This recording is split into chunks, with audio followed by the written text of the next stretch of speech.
Hello friends, तो फिर से एक बार आप सभी का बहुत बहुत स्वागत है हमारे इस चैनल में। तो फ्रेंड, आज का हमारा ये वीडियो बहुत ही काफ़ी इम्पोर्टेंट होने वाला है, क्योंकि आज की इस वीडियो में हम बात करेंगे मलेरिया के बारे में। तो फ्रेंड, जैसे कि आप सभी जानते हैं कि बरसात के दिनों में बहुत ही काफ़ी मलेरिया के केसेस बढ़ गए हैं। हर इंसान को सुनने में आ रहा है कि उनके अगल बगल में किसी ना किसी को मलेरिया हो गया है। सो गाइस, यही मेन रीज़न है कि मैं मलेरिया पे वीडियो बना रहा हूँ।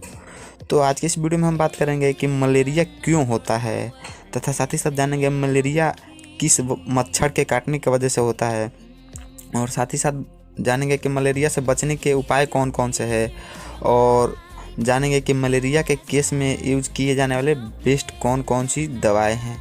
तो गाइस, वीडियो को लास्ट तक देखें क्योंकि वीडियो बहुत ही इम्पोर्टेंट है। तो अब चलिए वीडियो को शुरू कर लेते हैं।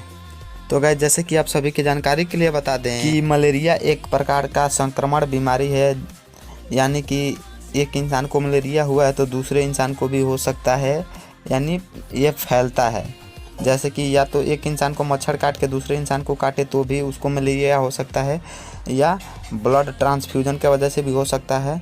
और मेन जानकारी कि मलेरिया मादा एनाफिलीज मच्छर के काटने के वजह से होता है।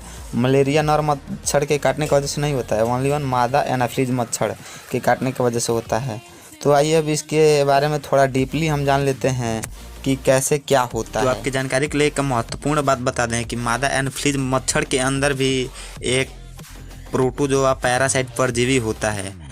इसके 4 स्पीसीज होते हैं, यानी इसके 4 फैमिली होते हैं, मगर इसके 2 ही स्पीसीज यानी फैमिली हैं जो कि इंडिया में बहुत ही ज़्यादा मलेरिया को फैलाते हैं, जिसका नाम है पहले का प्लाज्मोडियम फैल्सीपेरम और दूसरे का नाम है प्लाज्मोडियम वाइवेक्स। इन्हीं 2 की वजह से इंडिया में बहुत ज़्यादा मलेरिया फैलता है, बाकी 2 नामात्र बराबर फैलाते हैं। और एक महत्वपूर्ण बात कि ये दोनों फैमिली जहाँ बहुत ज़्यादा गर्मी होता है, जिस प्रदेश में बहुत ज़्यादा गर्मी होता है उसी देश में पाए जाते हैं। जैसे कि आप देख सकते हैं, ये बायोडाटा है कुछ, जहाँ मलेरिया फैलाने वाले ये दोनों स्पीसीज बहुत ज़्यादा मात्रा में पाए जाते हैं। मलेरिया मेनली 2 वजह से ज़्यादा फैलता है। जैसे कि मच्छर एक इंसान को काट के दूसरे इंसान को काट दे तो वो मच्छर की वजह से फैलेगा, और दूसरा ब्लड ट्रांसफ्यूजन यानी कि खून का आदान प्रदान, इधर से उधर खून का हो जाना, इन्हीं 2 वजह से ज़्यादा फैलता है। और ठंडे देश प्रदेश में इन मच्छर की प्रजातियां नहीं पाई जाती है, इसके वजह से वहाँ पे मलेरिया बहुत ही कम फैलता है, यानी नामात्रा बराबर फैलता है। तो इंडिया में ज़्यादातर 2 ही मलेरिया फैलता है, पहला प्लाज्मोडियम विवेक्स और दूसरा प्लाज्मोडियम फैल्सीपेरम।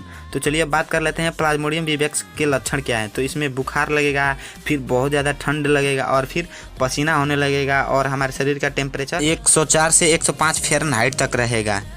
सो गाइस, ये रहा प्लाज्मोडियम विवेक्स के लक्षण। अब आइए बात कर लेते हैं प्लाज्मोडियम पेरिफेरम में कौन कौन से लक्षण होते हैं। तो गाइस, इसमें उल्टी होने की संभावना रहेगी, और फीवर इसमें और ज़्यादा हो सकता है, और गाइस इसमें कमजोरी बहुत ज़्यादा महसूस होगा, और गाइस सिर में हमेशा दर्द बना रहेगा, और कपकपी बना रहेगा, और बुखार 48 घंटे में फिर से आ सकता है, और ये सभी लक्षण फिर से 48 घंटे में आ सकते हैं। अब चलिए बात कर लेते हैं कि मलेरिया से अपना रोकथाम कैसे करें, अपना बचाव कैसे कर लें। तो जैसे कि आप सभी को हम पहले ही बता चुके हैं कि जो मलेरिया होता है वो मादा यानी फीमेल एनाफिलीज मच्छर के काटने की वजह से होता है, और मादा एनाफिलीज मच्छर हमें काटने के लिए ज़्यादा रात में निकलती हैं। हाँ जी, हाँ, ज़्यादातर रात में निकलती हैं, और उनको ब्लड चाहिए रहता है, क्योंकि उनके अंदर पल रहे बच्चे के न्यूट्रिशन यानी पोषण के लिए वो हमारी खून को पीती हैं।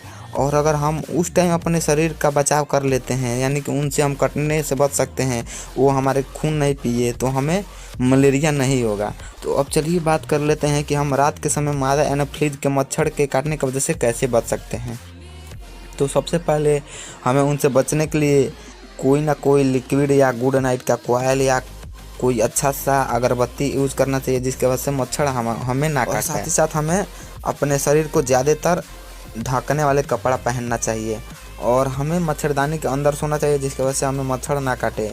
और हमें अपने घर का स्प्रे करवाते रहना चाहिए, और हमें उन सामान का सफाई सुथरा ज़्यादा करना चाहिए जिसके अंदर मच्छर छिप सकते हैं, पल सकते हैं।